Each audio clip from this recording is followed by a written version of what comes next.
Assalamualaikum warahmatullahi wabarakatuh. Alhamdulillah rabbil alamin. Wassalatu wassalamu ala asyrofil anbiya'i wal mursalin wa ala alihi wa sahbihi ajma'in. Rabbi shrah li sadri wa yassir li amri wahlul 'uqdatam min lisani yafqahu qawli. Allahumma dhakkirni ma nasitu min al-Qur'anil karim wa ma nasitu min al-haditsi an-nabawi wa 'allimni ma ya jalal wal ikram.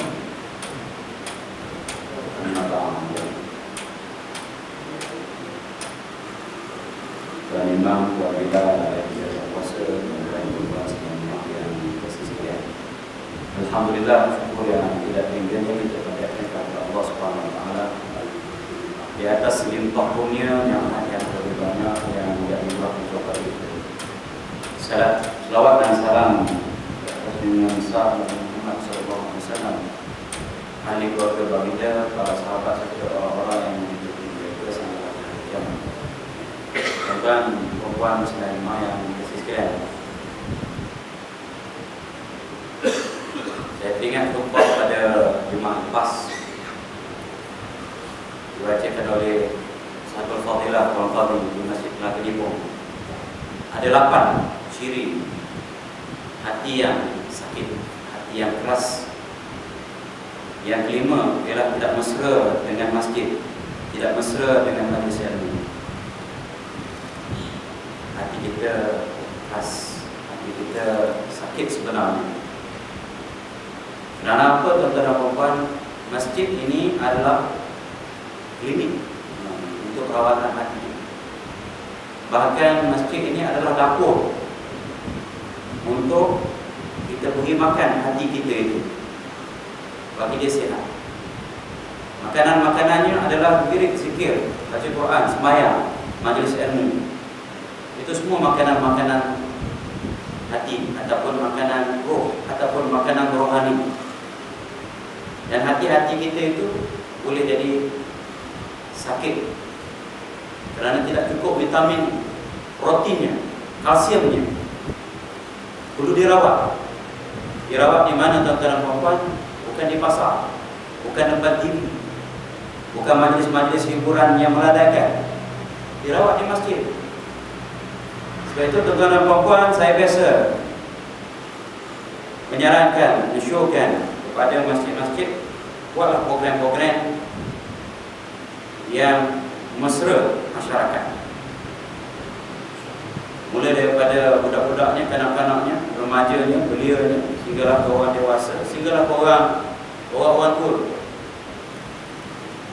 Saya pada bulan lepas pergi ke Masjid Shah Alam, saya tengok ada program khas duha, program kuliah orang pencing. Salah satu contoh. Maka tuan-tuan dan puan, kalau kita nak membaiki masyarakat, maka tidak boleh tidak kita kena memasjidkan masyarakat itu. Dan untuk memasjidkan masyarakat, tidak boleh tidak juga kita kena memasyarakatkan masjid itu. Tuan-tuan faham? Boleh tangkap tak? Kita nak membaiki masyarakat, nak mengelokkan masyarakat itu supaya masyarakat kita jadi harmoni, aman dan damai. Kita perlu memasjidkan masyarakat itu. Dan untuk memasjidkan masyarakat, tak boleh tidak kita mesti mulakan dengan memasyarakatkan masjid. Artinya masjid kita mesra masyarakat, mampu menjadi daya tarikan untuk masyarakat mari berkunjung ke masjid. Kenapa tuan-tuan dan puan? Akan lihat malam ini kita nak baca bab ni.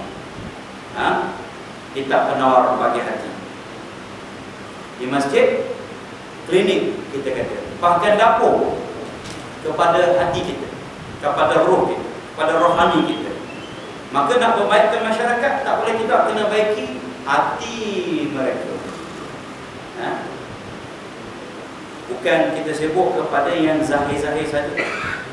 Zahir itu penting, ya. Jangan kata tidak penting pula. Zahir itu sangat penting. Tetapi yang dalaman itu terlebih penting. Jadi tuan-tuan dan puan, muka surat 21 Baris yang ke ini cek 6 dia ke bawah. Ya. Dan kita biarkan jantung kita kotor, di situ kita berhenti. Dan kita naik ke atas sedikit. Sebagai orang kata apa? Imbas kembali sedikit, kita baca semata-mata bacalah beberapa baris di atas. Kemudian lazimkan olehmu, di situ kita mula. Kan masuk ke tengah-tengah, tak ada bismillah kata orang, tak boleh salam, tak boleh selawat, tiba-tiba menyambuk tengah-tengah. Tak tahu tu pakat, maksudnya susah nak tangkap. Faham? Kemudian lazimkan olehmu, akan memelihara jantung engkau daripada segala kelakuan yang dicela, seperti takabbur, besar diri ya, dan riya, buat kerana benda lain selain dari Allah Subhanahu Wa Taala, dan akan menghiasinya dengan segala kelakuan yang dipuji. Ini sifat-sifat mahmudah, seperti sabar dan merendah diri, tawadhu, kerana beberapa perkara. Lazimkan ni maksudnya kita mesti wajibkan diri kita untuk mendapatkan perkara-perkara yang disebut tadi, maksudnya sifat-sifat mahmudah. Sebelum itu kita buang dulu sifat-sifat mazmumah. Kenapa? Pertama, kerana firman Allah Ta'ala, A'udzubillahi minasyaitonir rajim, wallahu ya'lamu ma fi qulubikum. Al-Ahzab ayat 51 bawah tu kan nota kakinya.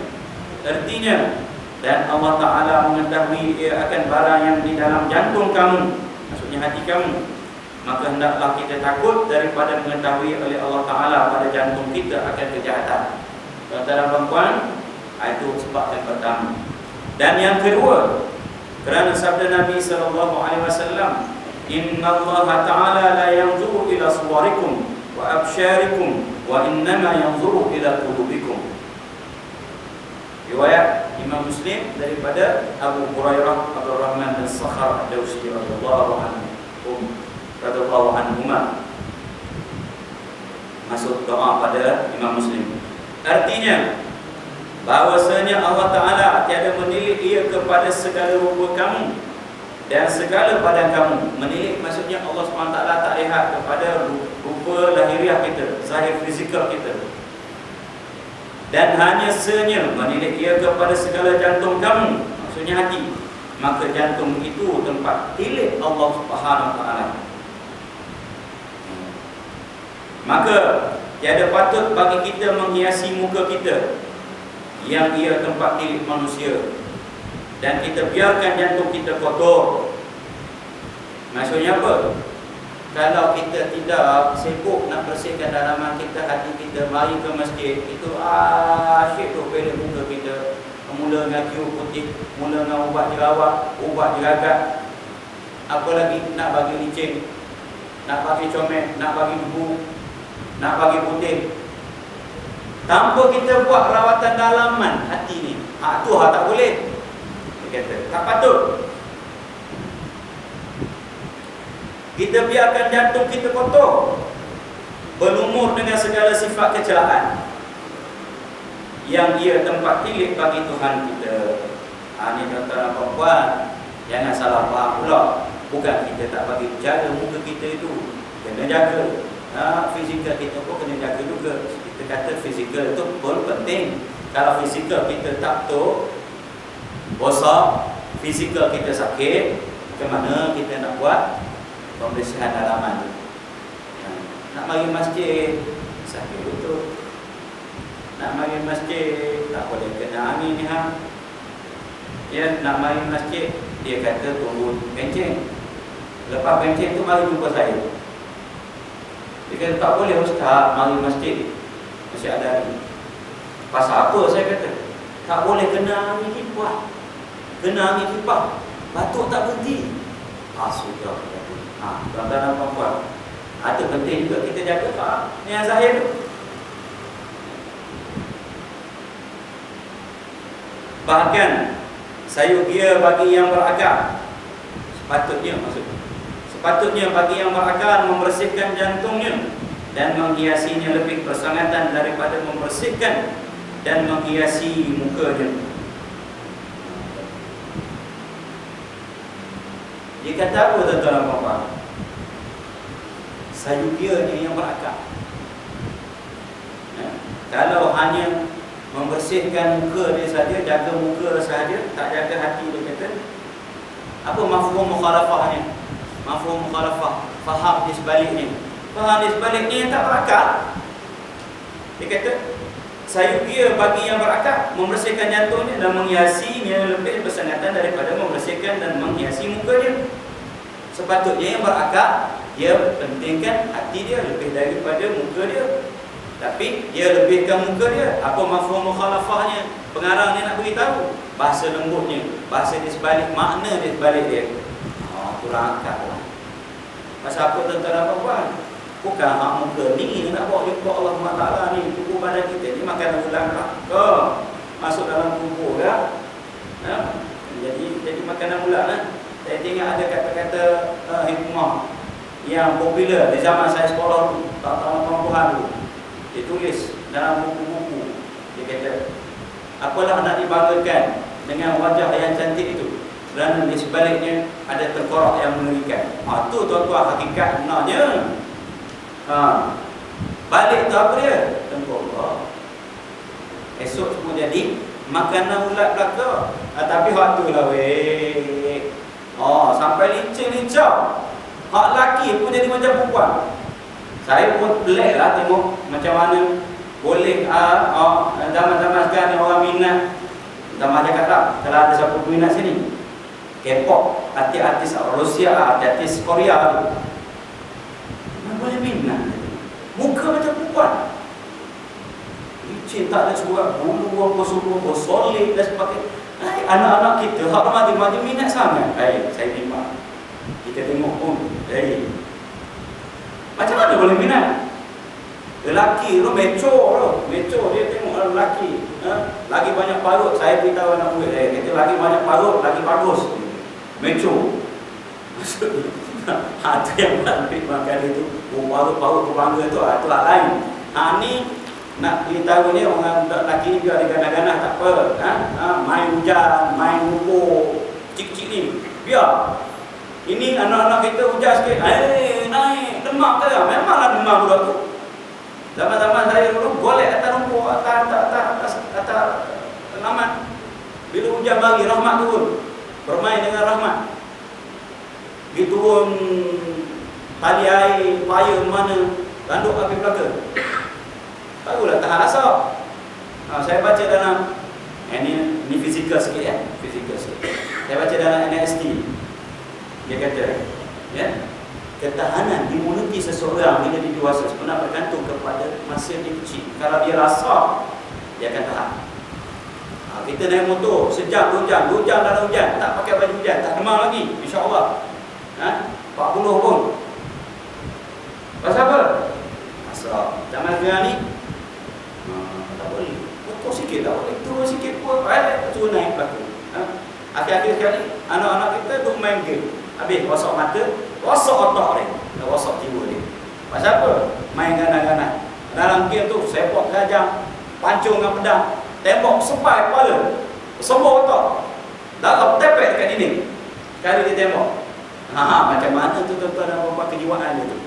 Macam mana nak dapat hati bersih? Baik. Yang ketiga, bahawasanya jantung itu raja bagi segala anggota, dan segala anggota itu mengikut ia akan perintah rajanya. Dan apabila baik jantung itu, nescaya baik segala anggota, dan apabila jahat ia, nescaya jahat segala anggota. Sabda Nabi SAW, inna fil jasadi mudghatan idza salahat salahal jasadu kulluh, wa idza fasadat fasadal jasadu kulluhu, ala wahyal qalb. Satu, kita tengok bawah tu, rawahu syaikhan. Syaikhan bermaksud dua orang syekh. Dua orang syekh mana? Syekh ini bukan syekh orang tua dalam bahasa Arab ada syekh orang tua, ada syekh alim.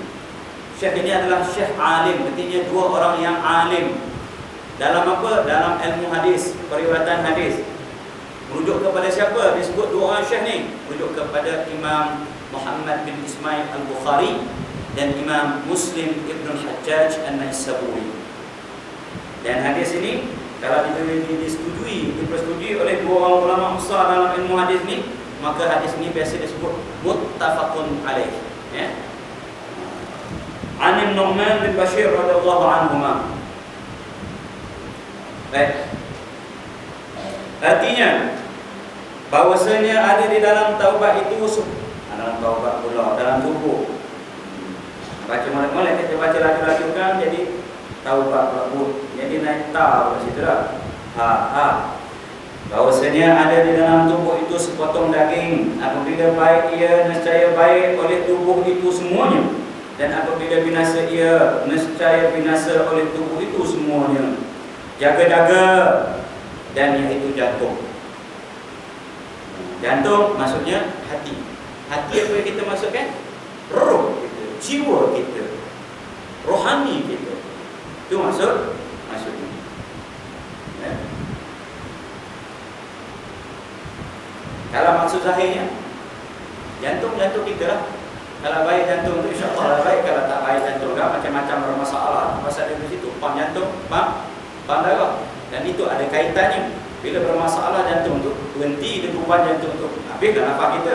Nafas itu adalah roh. Itu kaitan yang kita sebut dulu. Jantung jasmani dan jantung rohani. Yang dimaksudkan ini adalah jantung rohani. Apa dia jantung rohani itu dalam apa? Roh kita. Baik. Maka dia adalah raja.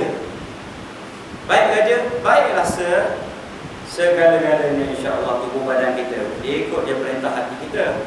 Tangan kita, kaki kita. Kalau kita hati yang baik, ada kecenderungan pada masjid yang kita sebut tadi. Hati keras, hati yang berpenyakit, hati yang sakit ialah tidak mesra dengan masjid. Kalau hatinya baik, maka dia ada ingin nak pergi ke masjid, ada rasa gairah nak pergi masjid, minat pergi masjid. Orang mukmin itu di masjid seperti apa? Dalam apa kita sebut dulu? Seperti ikan dalam air. Orang mukmin di masjid seperti ikan dalam air. Orang munafik dalam masjid seperti apa? Seperti burung dalam sangkar. Dia gelisah, dia nak terbang, dia nak keluar. Itu yang lepas maya Jumaat tu. Assalamualaikum warahmatullahi. Assalam. Rasa macam tak sempat habis. Apa itu salam yang keluar lagi. Bakal dia nak pergi makan, ni lapar sangat. Dia tahu.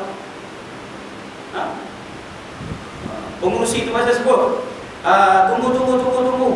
Tuan Qadhi kita nak bucak sikit. Macam ada buru. Tentera perempuan ni, tu jam tu tanda.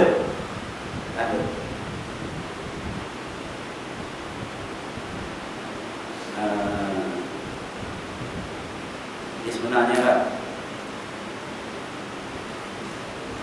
dalam kehidupan kita ni, rakyat akan mengikut agama pemerintah. Bagaimana pemerintah, itulah rakyat. Baik pemerintah, insyaAllah baik rakyat. Baik.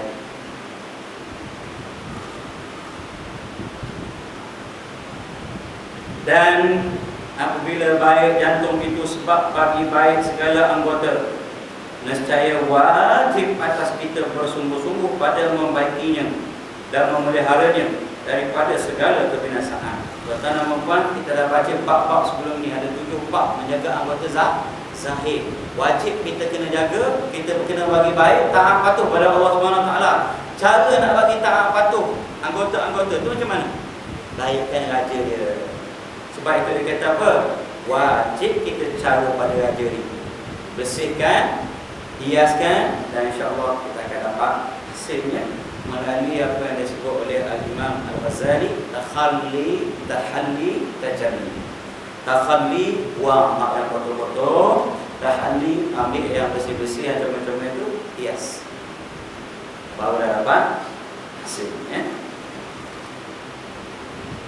Dan yang keempat, bahawasanya jantung itu tempat taruh bagi segala sifat-sifat kepujian, sifat-sifat mahmudah ataupun as-sifatul hamidah, sifat-sifat terpuji. Seperti iman.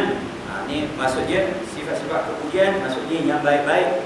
Iman ini dalam hati, takwa dalam hati, dan ma'rifatullah, dan tawakal. Ada sabdu situ dengan baca tukul pula. Dan ridha ni ridha lah dengan segala ketentuan Allah Subhanahu Wa Taala. Dan pengetahuan, ilmu. Maka patut sangat bagi penaruhan yang seperti ini bahawa dipeliharakan dia daripada segala kelakuan yang dicela dan dijaga daripada seteru, iaitu syaitan. Jadi tuan-tuan dan puan, hati ini tempat apa? Tempat iman, tempat takwa, tempat tawakal, tempat redha, tempat ilmu. Maka dia satu wadah untuk diletak perkara yang baik. Kalau wadah ataupun bekasan ataupun apa macam ni dipanggil ni. Dia kata tempat taruh ni foto, maka macam mana benda-benda suci dia nak masuk? Iman ni suci, takwa ni suci, redha tu suci, tawakal tu suci, ilmu tu suci.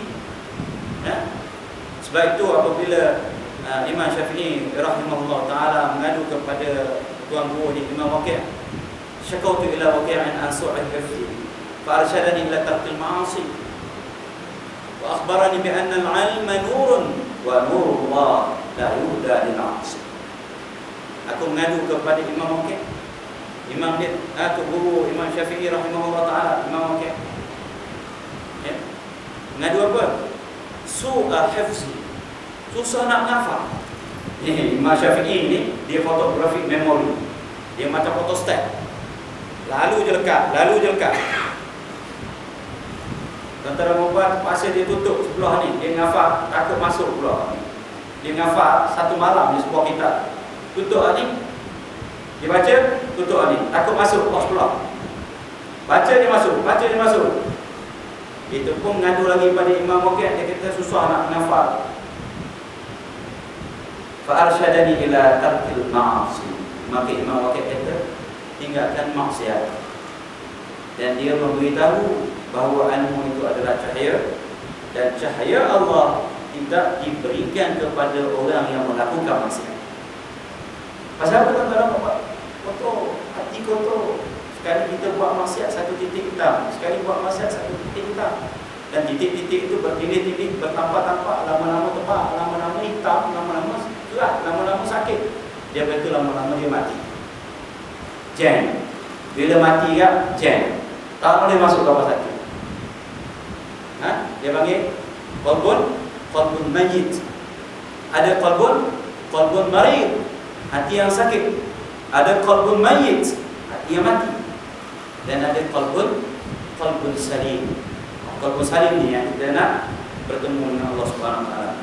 Tuan-tuan, daripada seteru. Siapa seteru? Iaitu syaitan.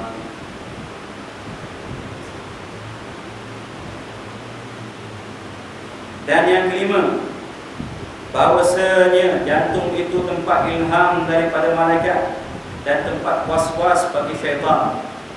Dan lagi jantung itu tempat peperang akal dan hawa nafsu. Maka akal itu menyuruh kepada kebaikan dan hawa nafsu menyuruh kepada kejahatan.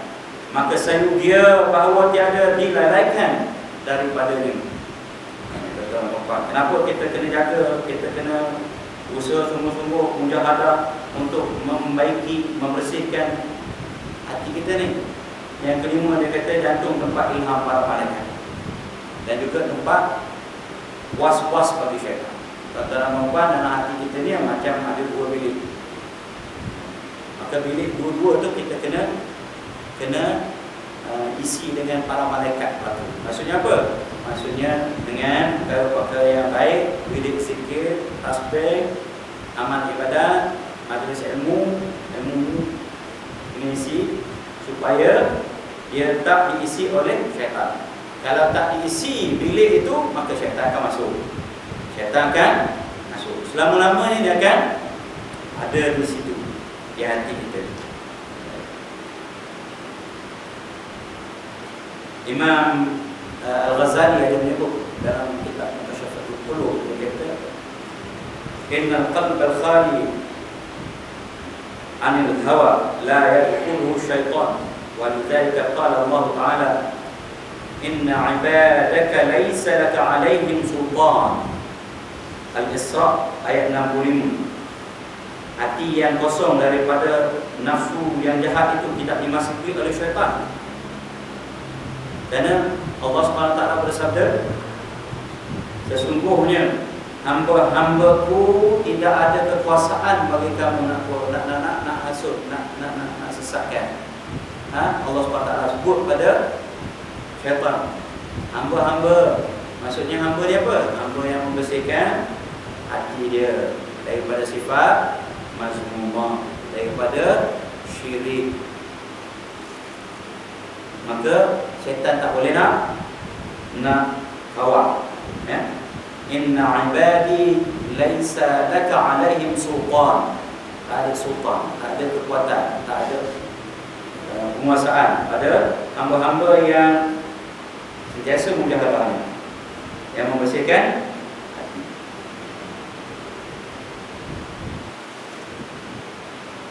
Kenapa? Tapi nak kena jadi hamba lah, hamba Allah, hamba Allah. Ibadi, hamba-hambaku.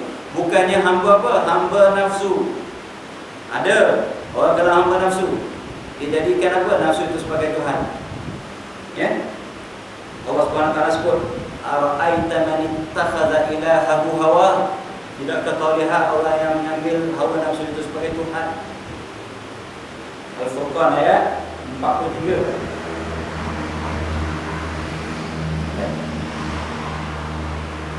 Salah satu nak jadi hamba Allah SWT ni, masjid lah tempat kita berlatih.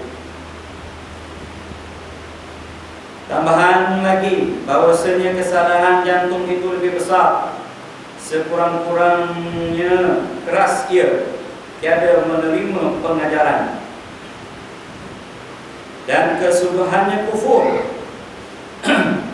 Tiadakah engkau dengar akan firman Allah Ta'ala, a'udzubillahi minasyaitonir rajim, aba wastakbara wa kana minal kafirin. 2 bawah surah Al-Baqarah ayat rakam 34. Artinya enggan oleh iblis daripada sujud kepada Adam alaihissalam dan membesarkan diri ia. Dan jadilah ia daripada sekian yang kafir. Kata perempuan, iblis ni asalnya nama Azazil. Dia ni bukan malaikat, dia pada jin. Dulu sebelum kejadian kita ni ada jin yang diperintahkan oleh Allah SWT, yang dijadikan oleh Allah SWT sebagai khalifah dia di atas muka bumi. Tapi mereka dibuat perosakan, maka diperangi oleh tentera Allah SWT, terdiri daripada para malaikat. Siapa ketuanya yang mengotak perang ni? Azazil ni. Azazil ni. Sehingga dikatakan dia menjadi ketua malaikat. Hebatnya, ibadatnya, ilmunya. Akhirnya Allah SWT perintahkan kepada semua para malaikat untuk sujud. Para malaikat semua terus sujud. La ya'suna ma amara Allah. Kecuali apa? Bila mereka bangun tengok-tengok, Azazil tak sujud. Daripada itu dia mendapat nama baru, dipanggil Iblis. Iblis. Kenapa? Aba, enggan. Wastakbara, dan dia takabur. Takabur ni apa tuan-tuan dan puan-puan? Besar diri. Apa besar diri takrif? Dalam hadis, batrul haq wa ghamtun nas. Dia tolak kebenaran, tak menerima kebenaran, dan memandang hina manusia, orang lain. Itu dia kibir. Dan kibir ni tuan-tuan dan puan-puan, dosa yang pertama dilakukan oleh makhluk pada Allah SWT. Wa kana minal kafirin. Sebab kibir, besar diri ni tuan-tuan dan puan-puan, apa sebab apa akibatnya? Kafir. Kafir iblis ni. Pasal apa? Bila dia buat, dia tak rasa bersalah, dan dia tak mahu mengakui kesalahan. Besar ini bahaya kata Ramadan. Itu penting kita baca tasawuf supaya jangan ada hak besar diri ni. Ada besar diri ni berat. Kadang-kadang kita tak sedar benda itu boleh jatuh akibat kita. Ya, seperti yang saya cerita itu. Kita sebut jangan ada yang mengazab, yang membunuh, yang membakar binatang ataupun mengazab dengan api. Dilarang oleh Nabi SAW kerana Nabi SAW sebut hanya Tuhan api saja. Maksud Tuhan yang menjadikan api itu saja yang boleh mengazab dengan api. Makhluk tak boleh, kita tak boleh bakar binatang.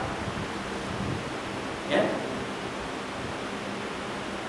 Tapi dia bakar macam sebut hadis tu pada dia, ambil nama dia ambil. Dah tahu hadis itu hanya Tuhan api saja yang layak mengazab makhluk dengan api. Dia ambil lektor.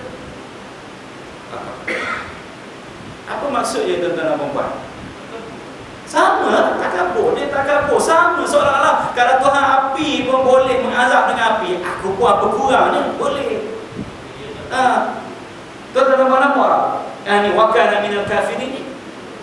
Wakana minal kafirin. Bahaya tak kabur ni. Sujud pada Adam. Dia kata aku jadi pada api. Dia daripada tanah. Tak takut. Kau suruh aku sujud pada hak yang lebih rendah. Pada dia api itu mulia. Kata Tuhan membawakan minal kafir.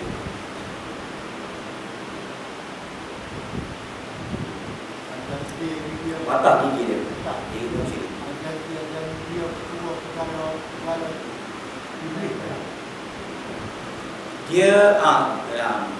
Dia sekarang ni ketua segala iblis, segala syaitan.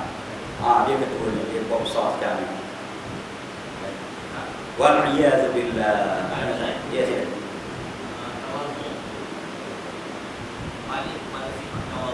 Ya.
Baik, apa ni masalah tawaduk, salah pasang sebenarnya, salah pasang dan salah faham.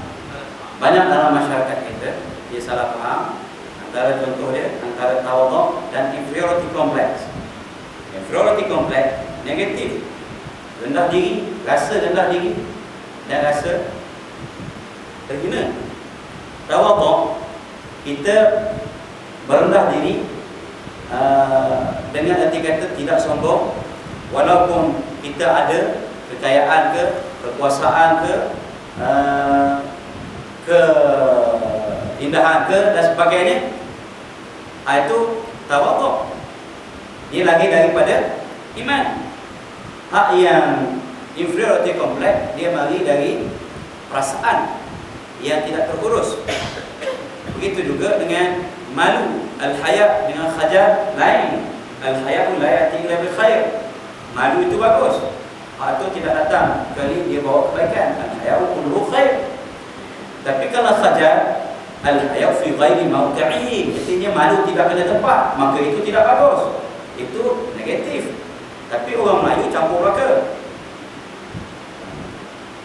Dan balik kepada orang kata bila tidak jelas konsepnya, maka kita campur-campur dan kita jadi bolong. Ayat itu yang kita tidak sensitif itu sebenarnya. Dan saya melihat kita sentiasa diuji sebenarnya umat Islam ini. ada tangan-tangan gaib yang nak menguji.